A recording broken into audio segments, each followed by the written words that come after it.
नमस्कार। आकाशवाणी जयपुर अजमेर से प्रस्तुत हैं प्रादेशिक समाचार।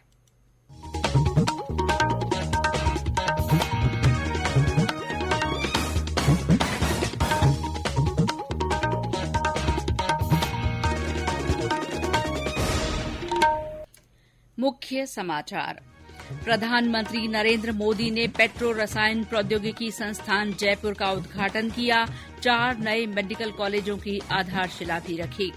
प्रधानमंत्री ने कहा, बाड़मेर रिफाइनरी का काम 70,000 करोड़ रुपए से अधिक के निवेश से तेजी से चल रहा है। मुख्यमंत्री अशोक गहलोत ने केंद्रीय स्वास्थ्य मंत्री से प्रदेश के शेष रहे जिलों जालौर, प्रतापगढ़ और राजसमंद में मेडिकल कॉलेज की मंजूरी का आग्रह किया। प्रधानमंत्री कल स्वच्छ भारत मिशन शहरी और अटल मिशन के दूसरे चरण का शुभारंभ करेंगे। और राज्य के वन्य जीव अभ्यारण्य मानसून के दौरान बंद रहने के बाद कल से फिर खुल रहे हैं।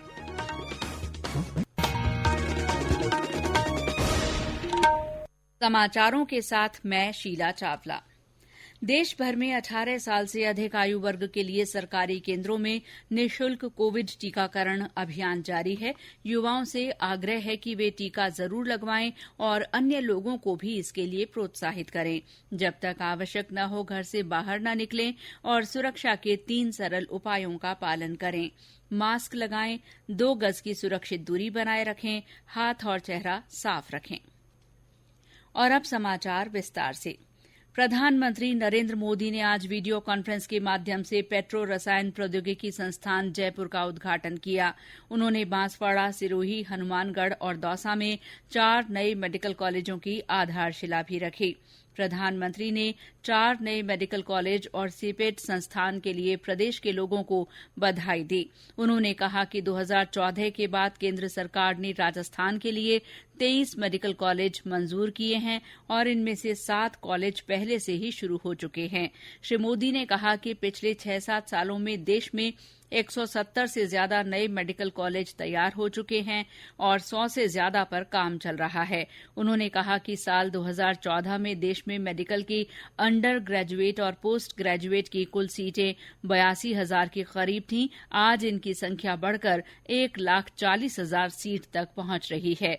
प्रधानमंत्री ने कहा कि सरकार ने देश के स्वास्थ्य क्षेत्र को बदलने के लिए एक राष्ट्रीय दृष्टिकोण और राष्ट्रीय स्वास्थ्य नीति पर काम किया है। उन्होंने कहा कि लोगों के कल्याण और स्वास्थ्य के क्षेत्र में देश को आत्मनिर्भर बनाने के लिए स्वच्छ भारत अभियान, आयुष्मान भारत योजना और आयुष्मान भारत डिजिटल मिशन जैसे कई कदम उठाए गए हैं। 3-4 दिन पहले शुरू हुआ आयुष्मान भारत डिजिटल मिशन देश के कोने कोने तक स्वास्थ्य सेवाओं को पहुंचाने में बहुत मदद करेगा।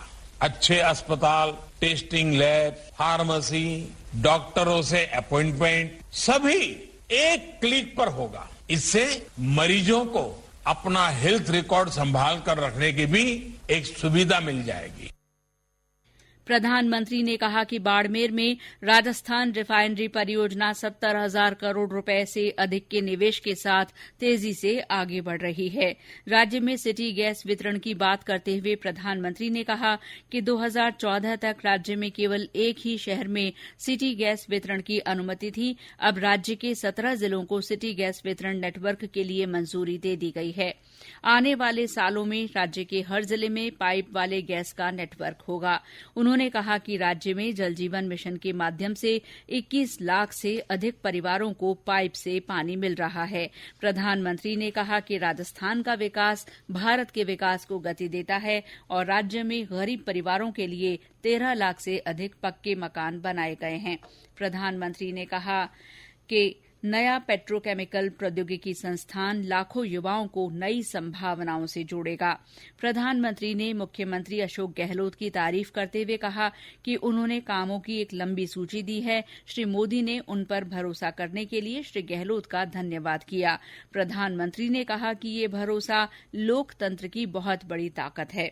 इस अवसर पर जयपुर में स्वास्थ्य और परिवार कल्याण मंत्री मनसुख मांडविया ने कहा कि केंद्र सरकार स्वास्थ्य के बुनियादी ढांचे को मजबूत करने पर काम कर रही है। उन्होंने कहा कि प्रधानमंत्री के नेतृत्व में स्वास्थ्य क्षेत्र को विकास से जोड़ दिया गया है।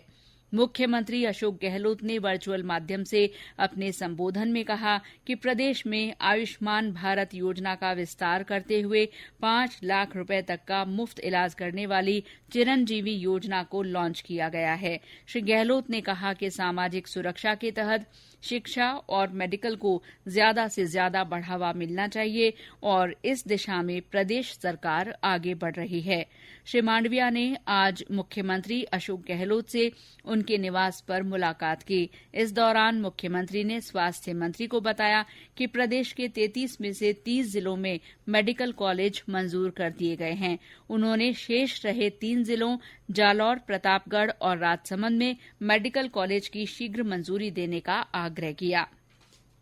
दौसा में मेडिकल कॉलेज के शिलान्यास समारोह के अवसर पर केंद्रीय स्वास्थ्य और परिवार कल्याण राज्य मंत्री भारती पंवार, सांसद जसकौर मीणा, प्रदेश की मंत्री ममता भूपेश और विधायक मुरारी लाल मीणा उपस्थित थे। सिरोही में प्रभारी मंत्री प्रमोद जैन भाया, सांसद देवजी पटेल और विधायक संयम लोढ़ा सहित अनेक जनप्रतिनिधि और अधिकारी मौजूद रहे। सिरोही वासियों ने नए मेडिकल कॉलेज के शिलान्यास को लेकर खुशी जाहिर की है। मुझे आज ये बताते हुए बहुत ही हर्ष हो रहा है कि हमारे जिले में प्रधानमंत्री जी के हाथों आज मेडिकल कॉलेज का शिलान्यास हुआ है, जिसकी बहुत ही जरूरत थी। इससे हमारे जिले वासियों को फायदा मिलेगा ही, साथ ही पड़ोस जिले वासियों को भी फायदा मिलेगा, क्योंकि हमारे यहाँ के मेहनती बच्चों को एडमिशन के लिए बाहर जाना पड़ता था और मेडिकल सुविधाओं के लिए भी उदयपुर, अहमदाबाद, जोधपुर, जयपुर आदि शहरों में जाना पड़ता था। तो इस आवागमन से हमें छुटकारा मिलेगा और सारी सुविधाएं हमारे जिले में ही हमको प्रदान की जाएगी। बांसवाड़ा में सांसद कनकमल कटारा, मंत्री अर्जुन सिंह बामनिया, विधायक महेंद्रजीत सिंह मालवीय सहित अन्य जनप्रतिनिधि वर्चुअल कार्यक्रम में मौजूद थे। प्रधानमंत्री नरेंद्र मोदी कल नई दिल्ली में स्वच्छ भारत मिशन शहरी और कायाकल्प तथा शहरी सुधार के लिए अटल मिशन अमृत के दूसरे चरण का शुभारंभ करेंगे। प्रधानमंत्री के दृष्टिकोण के अनुरूप स्वच्छ भारत मिशन और अमृत को सभी शहरों को कचरा मुक्त करने और जल संरक्षण के लक्ष्य को हासिल करने के लिए तैयार किया गया है। केंद्र सरकार के ये दोनों महत्वाकांक्षी मिशन शहरीकरण की चुनौतियों का प्रभावी ढंग से समाधान करने की दिशा में महत्वपूर्ण कदम है और 2030 तक सतत विकास लक्ष्यों को हासिल करने में मददगार साबित होंगे।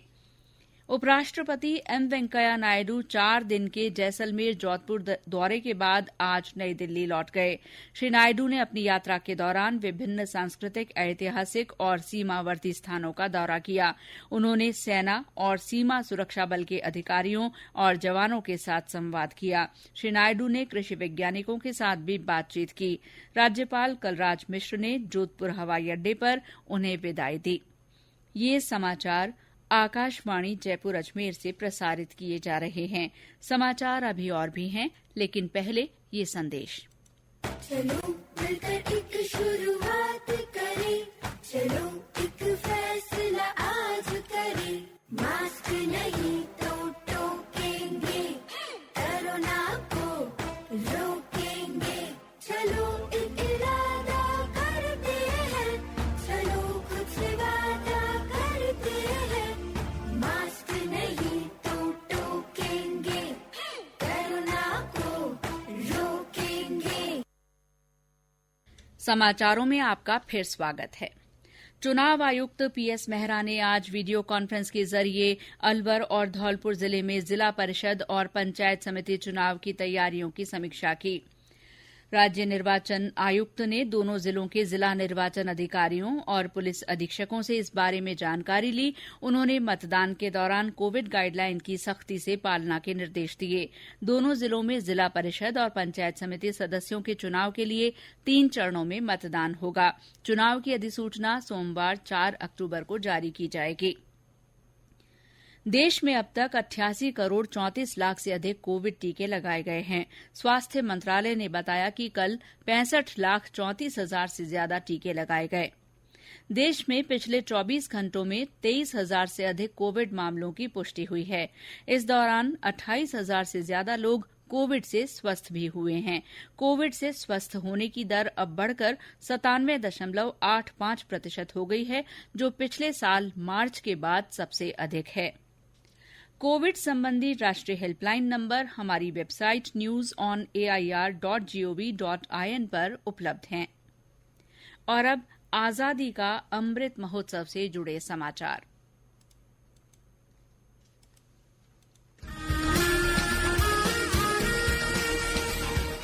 आजादी का अमृत महोत्सव।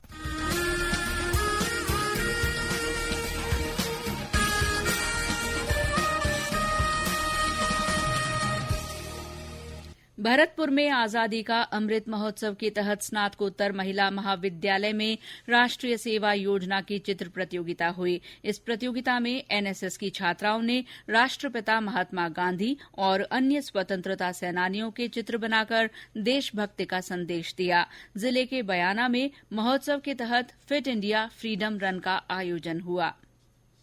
राज्य के वन्य जीव अभ्यारण्य मानसून के दौरान बंद रहने के बाद कल से फिर खुल रहे हैं।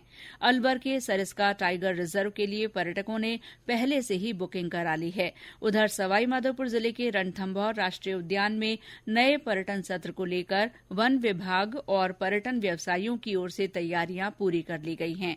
और ब्यौरा हमारे संवाददाता से।